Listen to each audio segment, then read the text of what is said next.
اعوذ باللہ من الشیطان اللعین الرجیم بسم اللہ الرحمن الرحیم الحمدللہ رب العالمین الصلاۃ والسلام علی رسول الثقلین محبوب رب المشرقین المغربین جد الحسن والحسین ابو القاسم محمد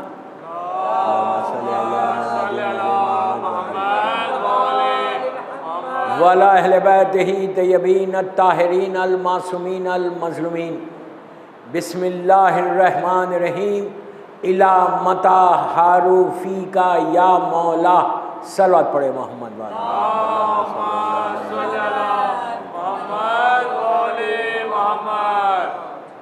عزاداران امام زینبیہ امام بارگاہ ممبئی کی پہلی مجلس، پہلی محرم کی مجلس 1448 ہجرہ، اس کی یہ پہلی مجلس ہے۔ اس عشرے کی، اس مجلس کی ٹاپک الی متی حاروا فیک یا مولا ہے۔ یہ وہ کلمات ہیں دعائے ندبہ کے، جان بوجھ کے پڑھا گیا کہ اس عشرے میں امام کے تعلق سے، اس لیے کہ اس وقت پوری دنیا میں محرم کا چاند نظر آ گیا اور ہر طرف پہلی محرم ہے آج۔ یہ ہمارے لیے خوش نصیبی، یہ ہمارے لیے آنر، یہ ہم اللہ کا شکر ادا کرتے کہ پروردگار نے اس سال کا محرم ہم کو دے دیا۔ کچھ بھی ہو سکتا تھا، لاسٹ ایئر گزرا، ایک سال گزرا، کتنے ایسے لوگ ہوں گے جو لاسٹ ایئر بالکل صحت کے ساتھ تھے، آج نہیں۔ کتنے دنیا میں مومنین و مومنات چلے گئے، لیکن آپ کو عشر محرم مل گیا۔ یہ کوئی معمولی چیز نہیں ملی، یہ عظیم ترین نعمت جو تھی نا وہ مل گئی۔ اس سے بڑی کوئی نعمت ہی نہیں ہے، عزاداری حسین سے بڑی کوئی نعمت نہیں ہے۔ اور جس امام بارگاہ میں ہم بیٹھے ہوئے زینبیہ میں، عزاداری کی بانی شہزادی زینب ہے۔ بی بی زینب عزاداری کی بانی ہے، فرش عزا کی بانی ہے۔ آپ سوچو کہ بی بی نے جب 11 محرم کو گئی تھی قید ہو کر، میں نے بڑی آسانی سے جملہ بولا، قید ہو کے چلی گئی تھی، منزلوں کو طے کرتی ہوئی شام تک پہنچ گئی۔ شام پہنچی، وہاں پہ وہ ظالم کی حکومت، یزید جیسے ظالم کی حکومت چل رہی تھی۔ اس نے وہ ظلم عظیم کیا تھا۔ میں ایک نقشہ کھینچ رہا آپ کو، خالی مجلس حسین کیا ہے۔ اس نے وہ ظلم کیا تھا کہ ایک دوپہر میں فاطمہ کا گھر لوٹ لیا اور سیدانیوں کو اسیر کر دیا، منزلوں کو طے کرتے ہوئے کربلا سے کوفہ، کوفے سے شام پہنچ گئے۔ شام وہ ظالم کی حکومت، وہ نشے کا عالم، طاقت کا خمار، باپ دادا کی وصیتوں کا خیال۔ اس نے بڑے فخر کے ساتھ کہا تھا کہ میں نے کیسے بنی ہاشم سے اپنے باپ دادا کا بدلہ لیا۔ بہرحال اسیر ہو کے بی بی گئی شام، اس کے بعد زندان میں رہی۔ زندان کے بعد جب ظالم یزید نے رہا کیا تو اس کا جملہ تھا چوتھے امام سے کہ یا سید سجاد، آپ یہیں رہیں یا آپ اپنے وطن جائیں، پورا انتظام کر دیں گے، یہ آپ کی مرضی ہے۔ تو امام نے کہا کہ یزید، پہلے میں اپنی پھوپھی سے اجازت لے لوں، پھوپھی سے پوچھ لوں۔ زینبیہ میں بیٹھے ہوئے ہو نا، اسی لیے یہ باتیں بتا رہا آپ کو کہ مقام زینب کیا ہے۔ دیکھو، جو بانی عزا ہے، آج پوری دنیا میں جہاں بھی عزاداری ہو رہی وہ شہزادی زینب کی دی ہوئی عطا ہے، بیوی نے عطا کی۔ تو امام آئے شہزادی کے پاس اور آ کے کہا کہ پھوپھی اماں، یزید نے ہم کو رہا کر دیا، چاہے آپ یہاں رہے چاہے وطن واپس جائیں۔ تو بیوی کو کہنا کیا چاہیے تھا؟ اتنی مصیبتوں کے بعد رہائی ملی، کہنا یہ چاہیے تھا کہ بیٹا فوراً چلو یہاں سے۔ بیوی نے یہ نہیں کہا۔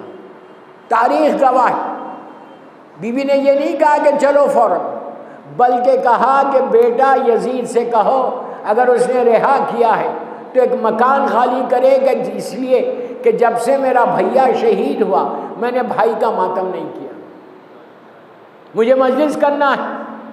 تو پہلی مجلس زمین کے اوپر کربلا کے بعد بول رہا میں، کربلا سے پہلے تو بہت مجلسیں ہوئی، مدینہ منورہ میں شہزادی کونین کے گھر میں ہوئی جب واقعہ کربلا سنا رہے تھے اللہ کا رسول، جب سب رو رہے تھے۔ لیکن کربلا کے بعد پہلی مجلس جس نے کی اس بی بی کا نام زینب بنت علی، شریکت الحسین، شریک کار حسین۔ یہ جو ہم کو عطا ہوئی ہے، یہ جو مجلسیں ہم کو ملی، یہ بیوی کی طرف سے ملی، بیوی نے ہم کو دیا۔ تو اس کے بعد مکان خالی کیا گیا، مکان خالی کر کے ساری سیدانیاں آئیں، آ کے بیٹھے، اور بیوی نے مجلس کہاں کی؟ کوئی فرش کا انتظام نہیں کیا، فرش نہیں مانگا، کہا مکان دے دے۔ خاک پہ بیٹھ گئی، زمین پہ بیٹھی بیوی، زمین پہ بیٹھ کے پہلی مجلس خاک پہ کر کے دنیا کو بتایا کہ حسین کی مجلس کسی کی محتاج نہیں، نہ جگہ کی محتاج ہے، نہ فرش کی محتاج ہے، اس لیے کہ بیوی جانتی تھی آنے والے زمانے میں، آنے والے وقت میں اگر شیعہ کے حالات خراب ہو جائیں، اگر وہ فرش کا انتظام نہیں کر سکے تو ایسا نہ ہو کہ مجلس حسین نہ ہو۔ خاک پہ کر کے ہم کو درس دیا کہ اگر تم فرش کا انتظام کر سکتے تو کرو، لیکن خاک پہ بھی کر سکتے تو کرو، ہم آئیں گے۔ یہ بیوی کی عطا کردہ چیز ہے۔ اسی لیے زمانے بدلے، حالات بدلے، حکومتیں بدلی، لوگ بدلے، عزائے حسین نہیں بدلی۔ حسین کی عزا آج باقی 1400 سال سے یہ مجلسیں ہو رہی۔ تو آپ اس کو غنیمت سمجھو، اگر آپ کو ملا ہے یہ محرم 1448 ہجرہ کا، صحت کے ساتھ، عزت کے ساتھ اگر ملا ہے تو شکر ادا کرو کہ تم کو یہ محرم مل گیا۔ دوستو کتنے ایسے لوگ ہیں جو کرنا چاہتے تھے لیکن بیمار ہو گئے، کتنے ایسے لوگ ہیں کہ جو اس وقت مجبوری میں نہیں کر سکتے۔ میں بار بار یہ جملے بول رہا جب سے بامبے آیا ہوں کہ کتنے حالات بدل گئے اس وقت دنیا کے۔ لاسٹ ایئر ان ممالک میں عزاداری ہو رہی تھی، میں نام کسی ملک کا نہیں لے رہا، میں نام کسی شہر کا نہیں لے رہا، میں صرف آپ کو بتا رہا، آپ بہتر جانتے، یوٹیوب کے اوپر، پیپرز پہ سب پتہ ہے کہ اس وقت دنیا کے حالات کیا ہے۔ ایسے حالات، اب گراف ایسا نہیں ہے، ایسا ہو گیا، نیچے آ گیا۔ لاسٹ ایئر کوئی سوچ بھی نہیں سکتا تھا کہ دنیا کے حالات اتنے بدل جائیں گے، اتنے بدلیں گے کہ آج کتنے امام بارگاہ، کتنے ایسے امام بارگاہ ہیں جو بند ہو گئے، بند ہو گئے۔ کسی اور نے بند نہیں کیا، حکومتوں نے بند کیا۔ تو اگر تم بامبے میں کر رہے مجلس تو شکر ادا کرو اور کثرت کے ساتھ کرو۔ ان لوگوں کے دلوں سے پوچھو کہ جو اس وقت مجلس حسین نہیں کر سکتے۔ محرم آ گیا، آپ انصاف سے بولیے کہ جب محرم کا چاند دیکھتے ہر شیعہ کا دل بے چین نہیں ہوتا؟ انتظار میں رہتے نا کہ محرم آئے۔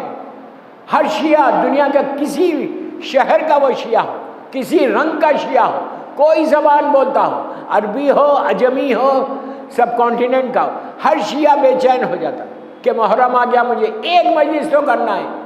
بعض جگہیں ایسی ہو گئی کہ جہاں ایک مجلس نہیں کر سکتے۔ یہ ظلم نہیں ہے، یہ وہی دور نہیں ہے۔ ارے یزید نے اجازت دی مجلس کرنے کی، میں کیا بولوں آپ سے؟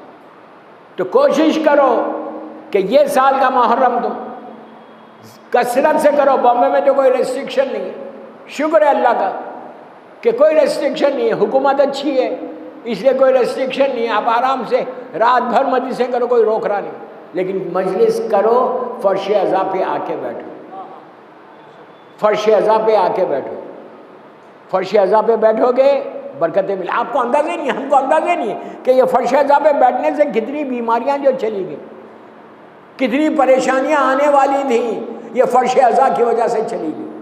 آپ اس کی کوئی ایسی بات مت سمجھو کہ ایسا کیسا چلی گئی. یہ فرش ازا وہ ہے کہ جہاں پر حسین کی ماں تھی، جہاں مادر حسین آئے وہاں رحمتیں نہیں ہیں. یہ ہمارا عقیدہ، یہ ہمارا فیتھ ہے، یہ ہمارا ایمان ہے. تو پوری کوشش کرو. میں صرف زینبیہ میں جو بیٹھے ہوئے اس وقت ان کے لیے نہیں پڑھ رہا. میری مجلس لائیو جاری 2 چینلز کے اوپر، اور پوری دنیا سن رہی اس وقت. یہ میسیج گلوبل میسیج جو باہر سن رہا اپنے اپنے گھروں میں، اپنے اپنے شہروں میں، اپنے اپنے ملکوں میں، زینبیہ چینل کے اوپر میں سب کے لیے میسیج دے رہا ہوں کہ کوشش کرو، ٹرائی کرو کہ یہ سال کا محرم تمہاری لائف چینجنگ محرم ہونا، لائف چینجنگ محرم ہونا. ایسی لائف بدلنا، ایسی زندگی بدلنا، اس لیے کہ عطائے حسین میں کمی نہیں ہے، ہمارا مانگنے کا سلیقہ نہیں. نعرہ حیدری بل محمد وال محمد سلوان. ایمان کی عطا میں کمی نہیں ہے، ہم کو مانگنا نہیں آتا. ہم اپنی زندگی میں گزار رہے ہیں، اپنی لائف میں گزار رہے ہیں. ہم اپنا انٹرسٹ دیکھ رہے ہیں، اپنا انٹرسٹ. یاد رکھو مجلسوں میں آؤ تو اپنے انٹرسٹ کو ہٹا کر خالص حسین کے لیے آؤ، اور خالی آگے بیٹھ کے جانا نہیں. تھنک یور سیلف کہ واٹ آر یو ڈوئنگ. اگر میں کچھ نہیں کر رہا مولا حسین کے لیے تو میری لائف کا مقصد کیا ہے؟ میری زندگی کا مقصد کیا ہے؟ صرف 3 وقت کھائیں، نماز پڑھیں کافی ہے؟ ڈو سم تھنگ فار امام حسین. یہ پہلے دن کی پہلی مجلس کا پہلا پیغام میں یوتھ کا بول رہا بامبے کے، اور جو سن رہا زینبیہ چینل اور یہ چینل کے اوپر، ڈو سم تھنگ. یہ مشن بناؤ. پہلی محرم کو یہ دعا کرو کہ مولا give me chance to serve you. بیوی کا روزہ ہے، شہزادی زینب کے نام کا یہ امام بارگاہ ہے. رک جاؤ، سلام کرو. سلام کر کے بیوی کو بولو کہ بیوی جو آپ کا مقصد تھا، اس مقصد کو مجھے توفیق دو، مجھے موقع دو، مجھے چانس دو کہ میں آپ کے مقصد کو دنیا تک پہنچاؤں. مقصد کربلا کو سمجھو، مقصد حسین کو سمجھو. جب تک تم یہ دعا نہیں کرو گے، جب تک ادھر سے عطا نہیں ہوگی.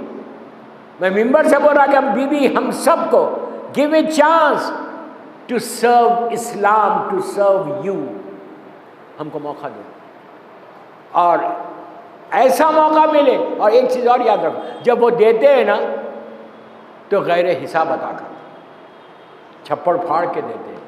ان کی عطا میں کمی نہیں، وہ صرف عطا کرتے ہیں، صرف وہ دیتے ہیں. جیسا پروردگار صرف دیتا ہے، رحم کرتا ہے، اللہ بہانے ڈھونڈتا ہے اپنے بندوں پہ رحمتوں کو نازل کرنے کے لیے. میں کیا جملے بول رہا، کتنی خاموش ہیں آپ. اللہ بہانے ڈھونڈتا ہے کہ کیسے میں بندوں پہ اپنی رحمت کو نازل کروں. اب میں آپ کو ایک واقعہ سناتا کہ مجلسوں میں آؤ تو ان بیماریوں کو چھوڑو. نبی ایوب کا زمانہ، جناب ایوب نبی بہت بڑے نبی تھے، اور صبر میں صبر ایوب مشہور ہے. ان کے گھر میں غور سے سنو کہ اللہ کتنا کریم اور کیسے بہانے ڈھونڈتا ہے اپنی رحمت کو نازل کرنے کے لیے. ان کے زمانے میں ان کا جو گھر تھا، گھر کی جو چھت تھی، وہ چھت پہ آتے تھے کبھی عبادت کرنے کسی کام سے. غور سے سنو، انہوں نے، وہ کہتے ہیں کہ میں جب آتا تھا اوپر، صبح شام رات میں کبھی بھی، تو جو میرا پڑوسی تھا اس کی بھی چھت تھی، ٹیرس جس کو بولتے ہیں انگلش میں، اس کی بھی چھت تھی. جب میں آ رہا دیکھ رہا کہ وہ بیٹھ کے عبادت کر رہا، اللہ کی، مسلمان تھا، اللہ کی عبادت کر رہا.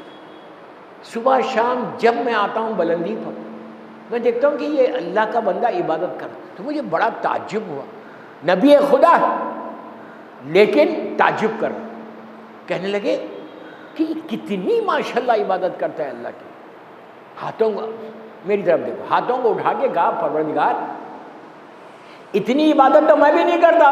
نبی خدا بولو، یہ کتنی کثرت سے عبادت تیری کرتا ہے، کتنا اچھا بندہ ہے، کتنا نیک بندہ ہے. بس یہ کہا جبرائیل آ گئے. عجیب پیغام ہے اس واقعے میں. جبرائیل آ گئے، آ کے کہا اے نبی خدا اللہ یہ کہہ رہا کہ آپ یہ کیا کہہ رہے ہیں کہ اتنی عبادت کرتا ہے؟ تو نبی نے کہا میں روز دیکھ رہا کثرت سے یہ عبادت کرتا ہے، جب اوپر آ کے دیکھتا ہوں تو یہ مصلی پہ رہتا ہے، کبھی تسبیح پڑھ رہا، کبھی نماز پڑھ رہا، کبھی دعا مانگ رہا۔ تو کہا، اللہ نے کہا، جبرائیل نے کہا کہ اللہ یہ کہہ رہا اس کا ایک سجدہ بھی ہماری بارگاہ میں قبول نہیں ہوا۔ کتنے آرام سے سنا آپ نے؟ کچھ ڈر لگا، کچھ خوف آیا کہ پتہ نہیں ہمارے قبول ہو رہے یا نہیں؟ جب کہا کہ اللہ کہہ رہا کہ اس کا ایک سجدہ بھی قبول نہیں ہوا، نبی خدا ہے، کام گئے، ہاتھوں کو اٹھا کے کہا پروردگار تو عادل ہے، تو عادل ہے، تو کرم کرنے والا ہے، کیوں نہیں ہوا قبول؟ اب سنو جواب، کہ اسی لیے نہیں ہوا کہ یہ جو کچھ عبادت کر رہا لوگوں کو بتانے کے لیے کر رہا، یہ ریاکار ہے، یہ ہپوکریٹ ہے، یہ چاہتا ہے کہ لوگوں میں نام ہو جائے، مشہور ہو جائے کہ بڑا عبادت گزار ہے، اس کا ایک سجدہ میری بارگاہ میں قبول نہیں ہوا۔ کیا پیغام ملا؟ کہ جو کرو ان کے لیے کرو، جو کرو اللہ کے لیے کرو، معصوم کے لیے کرو، معاشرے کو بتا کے کہ میں یہ نیکی کر رہا، یہ عبادت کر رہا، یہ کر رہا، وہ کر رہا، بتا کے مت کرو۔ مثال کے طور پہ میں مسجد جا رہا روز اور میرے دل میں یہ خیال ہے کہ لوگ یہ بولیں گے کتنا بڑا مصلی ہے، مسجد میں نماز پڑھتا ہے۔ ضرور پڑھو مسجد میں نماز، ضرور پڑھو، قبول ہوتی، لیکن ذہن میں یہ بات نہیں رہنا، تمہاری فکر یہ نہیں رہنا میں مجلس کر رہا بڑی شاندار، میری دل میں یہ خواہش ہے کہ میری مجلس کا دھوم ہو جائے۔ یہ دعا کرو کہ ہر مجلس بیوی قبول کرے، یہ سب سے کوئی نیکی ہو، چھوٹی سی چھوٹی نیکی ہو، 1 روپیہ کسی کو دے رہے یا 1000 دے رہے یا 1 لاکھ دے رہے، بتا کے کوئی عبادت مت کرو، معاشرے میں کسی کو نہیں بتانا۔ مثال ہے، ایک ہاتھ سے دو دوسرے ہاتھ کو پتہ نہ چلے، کوئی ہیلپ ہو۔ تو آواز آئی کہ موسیٰ، اے ایوب، ہم نے اس کا ایک سجدہ قبول نہیں کیا۔ خاموش بیٹھ گئے۔ بے شک کہا کہ اتنا بڑا ریاکار ہے یہ، جو اس کی عزت تھی، مقام تھا، نبی ایوب کے دل میں کم ہو گیا۔ بس اب سنو کرم پروردگار، دیکھو کیسے بات شروع بھی تھی، میں نے کہا کہ اللہ بہانے ڈھونڈتا ہے اپنی رحمت کو نازل کرنے۔ غور سے سنو، اس میں تو کئی پیغامات ہیں، یہ تو پورے 10 دن چلیں گے کہ ریاکاری کیا ہے، ہپوکریسی، ریاکاری کیا ہے، لوگوں کو بتا کے عبادت کرنے میں کیا ہے، اور اکیلے میں عبادت کرنے میں کیا ہے، کیا کیا فائدے۔ انشاءاللہ یہ اشرے میں بتاؤں گا آپ کو۔ تو اس کے بعد ایوب گھر آ گئے، کچھ دن گزرے، پورے شہر میں دھوم ہوئی کہ جو آپ کا پڑوسی تھا اس کا انتقال ہو گیا۔ سارا شہر جو مسلمان تھے سب اس کے گھر چلے گئے کہ یہ اتنا بڑا عبادت گزار تھا، یہ اتنی عبادت کرتا تھا، سب چلے گئے، کسی کو نہیں معلوم، صرف ایوب کو معلوم۔ جناب ایوب گئے، تھوڑا پرسا دیا، گھر آ گئے واپس، جنازے میں بھی شریک نہیں ہوئے، آ گئے گھر، اس لیے کہ یہ جانتے ہیں کہ یہ ریاکار ہے، یہ ہپوکریٹ ہے۔ ریاکار کیا کوئی مقام نہیں ہے اسلام میں۔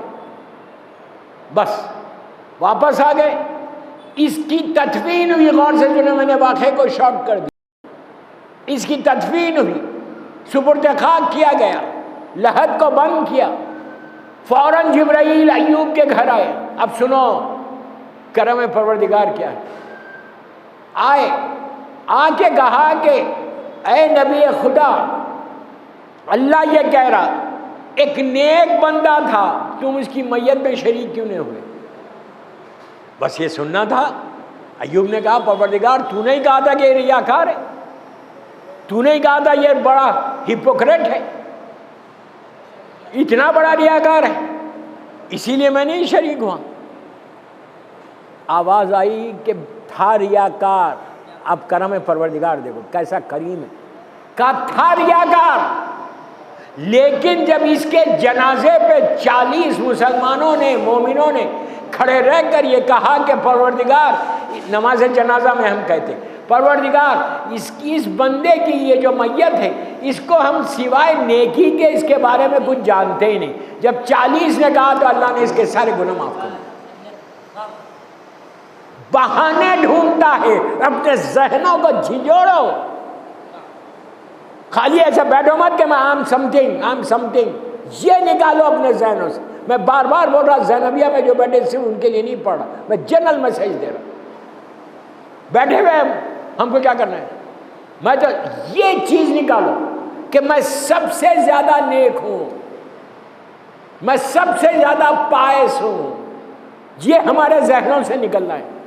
جب تک یہ نہیں نکلے گا تم صحیح معنی میں حسینی نہیں بنو گے، صحیح معنی میں تم عزادار حسین نہیں بنو گے. میری عزاداری سب سے اچھی، یہ جو ذہن میں ہے نا، میری عبادت سب سے اچھی، میں سب سے زیادہ نیک، یہ فکر کو نکالنا ہے. محرم میں اس فکر کو نکالنا ہے. یہ فکر کو مولا نے دعائے کمیل میں کہا اللہم اغفر لی ذنوب التی تحبس دعا. یہ دعائے کمیل کے جملے ہیں. آپ دعائے کمیل ہر شب جمعہ پڑھتے ہیں، رٹ کے مت پڑھو، اس کا ترجمہ پڑھو تو معلوم ہو امام علی کے جملے کیا ہے دعائے کمیل میں کہ پروردگار، علی جیسا بندہ کہہ رہا پروردگار میرے وہ گناہ معاف کر دے جس کا مجھے علم نہیں ہے. خدا نہ خواستہ کوئی سوچ سکتا کہ امام علی سے کوئی گناہ ہوا؟ دعائے کمیل کے جملے میں پڑھ رہا. کوئی سوچ سکتا علی تو اس بندے کا نام ہے کہ جس کی محبت ایمان ہے، جس سے بغض کفر و نفاق ہے. علی کے تعلق سے گناہ کا سوچنا گناہ ہے، لیکن مولا دعائے کمیل میں کہہ رہے اللہم اغفر لی ذنوب التی تحبس دعا، اللہم اغفر لی ذنوب التی تنزل البلا، اللہم اغفر لی ذنوب التی تنزل النعم. یہ دعائے کمیل کے جملے نا. ترجمہ دیکھو جا کے، اردو میں دیکھو، ہندی میں دیکھو، انگلش میں دیکھو، جو تمہاری زبان ہے. جب تک تم یہ ترجمہ نہیں پڑھو گے تم کو سمجھ میں نہیں آئے گا. مولا اپنے لیے نہیں. اب سنو، امام کوئی غلط نہیں سمجھنا، امام علی اپنے لیے نہیں کہہ رہے. امام علی یہ کہہ رہے کہ اے میرے شیعو، میں علی جیسا بندہ ہو کر اس طرح دعا کرتا ہوں، اس طرح معافی مانگتا ہوں، تو تم کو کیا ہوا؟ علی کے نام اتنا بڑا نام میرے مولا کا کہ اگر مولا کا نام، امام علی علیہ السلام کا نام میرے کفن پہ آ جائے تو میری بخشش ہو جائے. علی وہ ہے، صرف نام علی تمہارے کفن پہ آ جائے تو بخشش ہو جائے. لیکن وہ جب اللہ کی بارگاہ میں جا رہے، تڑپ کے دعا کر رہے. میں اتنی مشہور دعا کا آپ کو ریفرنس دیا ہوں اور ابتدا میں یہ جملے مولا کے. کوئی غلط نہیں سمجھنا کہ مولا نے اپنے لیے کہا. علی اپنے لیے بولی نہیں، علی کے تعلق سے گناہ کا سوچنا گناہ ہے. صلوات پڑھ لیں محمد والے محمد.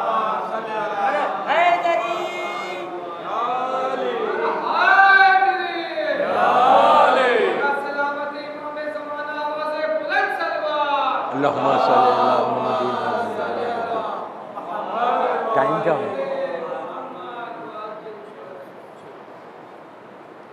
بس دوستو، آج پہلی مجلس ہے.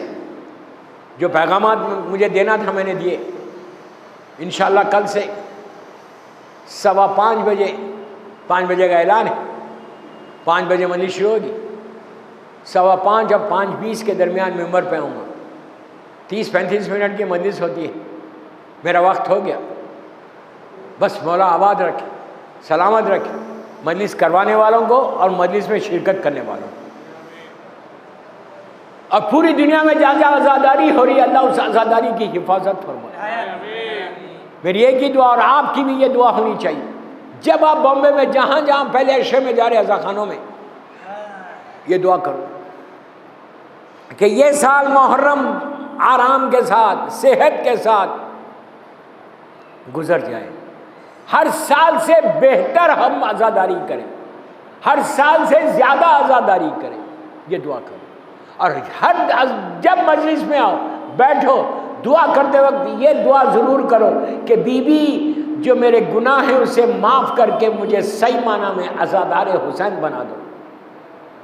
یہ ذہن سے نکال دو کہ میرے کوئی گناہ نہیں ہے. اگر کوئی یہ سوچ رہا کہ میرے کوئی گناہ نہیں ہے وہ سب سے بڑا گناہ گار ہے. سب سے بڑا گناہگار وہ ہے کہ جس کے ذہن میں یہ ہے کہ میں نے کیا ہی کیا، میں نے کیا ہی کیا۔ مولا کا جملہ کیا ہے؟ وہ گناہ معاف کر دے جس کا علم نہیں ہے۔ علی کو کسی کا علم نہیں ہے۔ یہ کل سننا یہ بات کہ امام علی کون ہے۔ امام نے یہ جملے کہہ کر ہمارے شعور کو، ہمارے ذہن کو جھنجھوڑا ہے۔ تو بس مولا آباد رکھے، اللہ رضوی صاحب کو صحت کے ساتھ رکھے کہ یہ عشرہ ماشاءاللہ سالوں سے ہو رہا۔ میں خود 30 ایئر سے ہی ماشاءاللہ یہ عشرہ پڑھ رہا ہوں، رضوی کا اور زینبیہ کا، فرسٹ ڈے سے۔ سارے بیماروں کو اللہ شفا دے۔ یار منہ کھولو یار، خاموش کیا بیٹھے ہوئے؟ سارے بیماروں کو شفا دے اور ہم کو عزاداری کی سعادت، عزاداری کا موقع دے پروردگار کہ کثرت سے عزاداری کریں۔ یہ ذہن میں مت رکھو کہ میں تو کروں گا، واٹ ڈو یو مین کروں گا؟ یہ جو اگر میرے ذہن میں نہیں میں تو کروں گا، ہر سال کرتا ہوں، یہ سال بھی کروں گا۔ کیسا کرو گے یار؟ تم بیمار ہو گئے تو کیا کرو گے؟ کوئی خدا نخواستہ مصیبت میں آ گئے تو کیا کرو گے؟ ایک لمحہ آگے کا پتہ نہیں، اور میں پلان کر رہا سالوں کی۔ جب تک دعا نہیں کرو گے کچھ نہیں ہوگا۔ یہ مت سوچو کہ میں تو ہر سال کرتا ہوں، یہ سال بھی کروں گا، واٹ ڈو یو مین کروں گا؟ اگر ان کا کرم نہ ہو تو کچھ نہیں کر سکتے۔ بیوی کا کرم نہ ہو تو کچھ نہیں کر سکتے۔ دعا کرنا لازم ہے، لازم ہے دعا کرنا۔ دعا ایک سپر ہے، دعا ایک شیلڈ ہے، دعا ایک پروٹیکشن ہے۔ دعا ایک ایسی چیز ہے کہ جو بندے کو اللہ سے قریب کر دیتی، بندے کو امام سے قریب کر دیتی۔ دعا 24 گھنٹے دعا مانگ۔ جو دعا نہیں مانگتا نا وہ غرور اور تکبر میں بیٹھا ہوا ہے، جو بدترین گناہوں میں سے گناہ ہے۔ بس اللہ ہم کو اس سال ہر سال سے بہتر عزاداری کرنے کا موقع ملے، زیادہ سے زیادہ عزاداری کرنے کا موقع۔ اور باقی باتیں کل انشاءاللہ۔ الا متا حروفی کا یا مولا، یہ دعائے ندوہ کے جملے اور ایک تڑپ ہے اس جملے میں کہ مولا آپ کب تشریف لائیں گے، ہم کب آپ کی زیارت کریں گے، کب آپ سے ملاقات کریں گے۔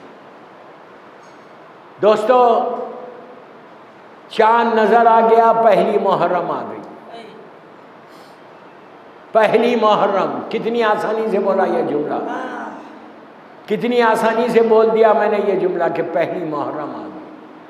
محرم کا مطلب کیا ہے؟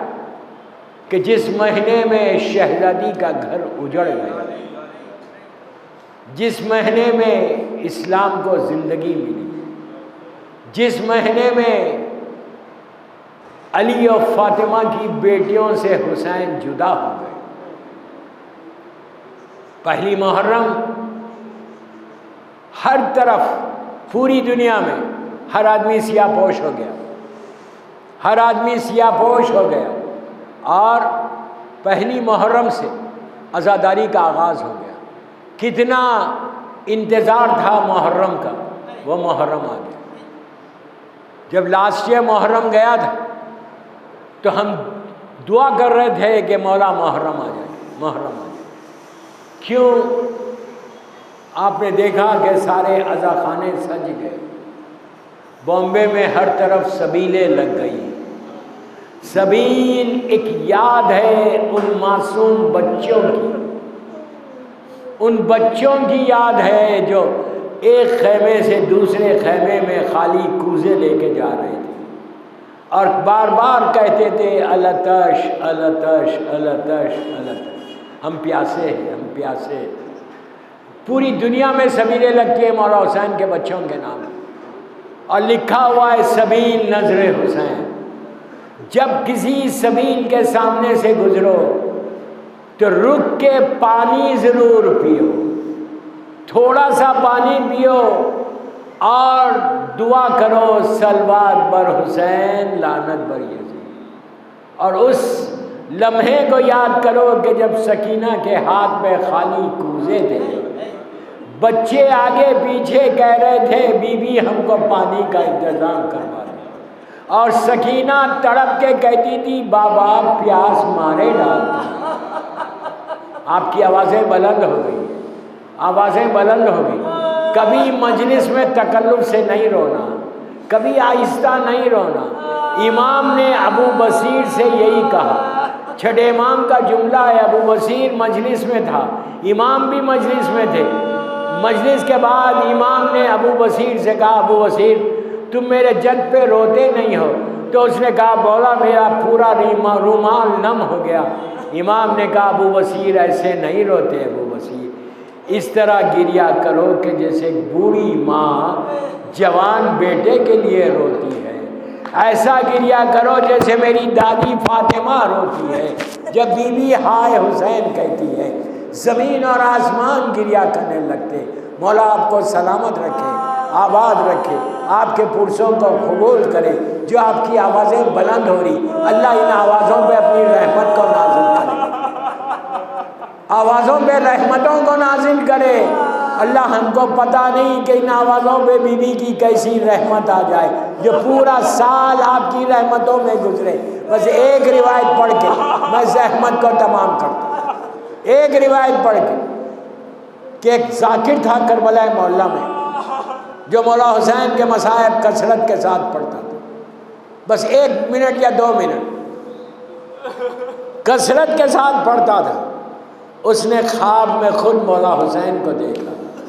کیا خوش نصیب تھا کہ مولا حسین اس کے خواب میں آئے امام اور آ کر ذاکر سے کہا کہ اے ذاکر تو میرے مصائب پڑھتا ہے لیکن جو میرے اوپر سب سے بڑی مصیبت گزری کربلا میں اس کا ذکر نہیں کرتا.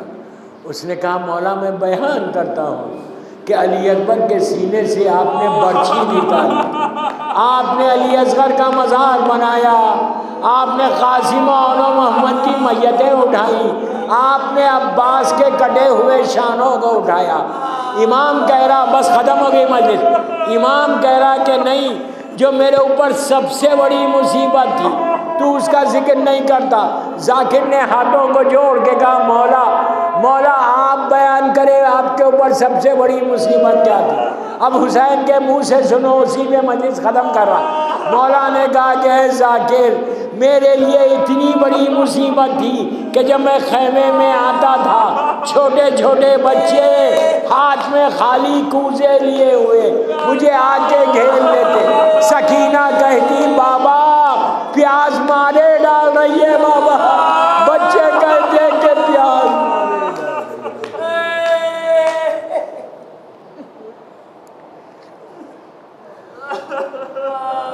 پروردگار میرے مولا حسین کی مصیبتوں کا واسطہ, کربلا میں معصوم بچوں کا واسطہ, اللہ ان آوازوں پہ اپنی رحمت کا نازل فرما. ہماری یہ مجلس میری مظلوم بی بی زینب کی بارگاہ میں قبول ہو جائے. پروردگار ہماری عزا کو قبول فرما لے. اس سال سعادت دے, توفیق دے کہ ہم زیادہ سے زیادہ مولا حسین کی ذکر کریں, اور جب بھی مولا حسین کا ذکر کریں اور ذکر کو بی بی کی بارگاہ میں قبولیت تک پہنچائیں. جنت البقیع, جنت المعلا, جناب حمزہ اور اہل بیت کی خبروں پہ سایہ کر کے روشن کر. فرزند مظلوم بی بی زہرا, وارث اعضا, محافظ اعضا میرے امام کو سلامت رکھے. بحق بیمار کربلا, بیمار مدینہ, سارے بیماروں کو صحت کاملہ عطا فرما. کسی کو کسی کا محتاج مت بنا سوائے تیرے اور محمد اور آل محمد. ہم کو تیری عبادتوں کی توفیق عطا فرما. بیق امام علی نقی علیہ السلام و امام حسن عسکری.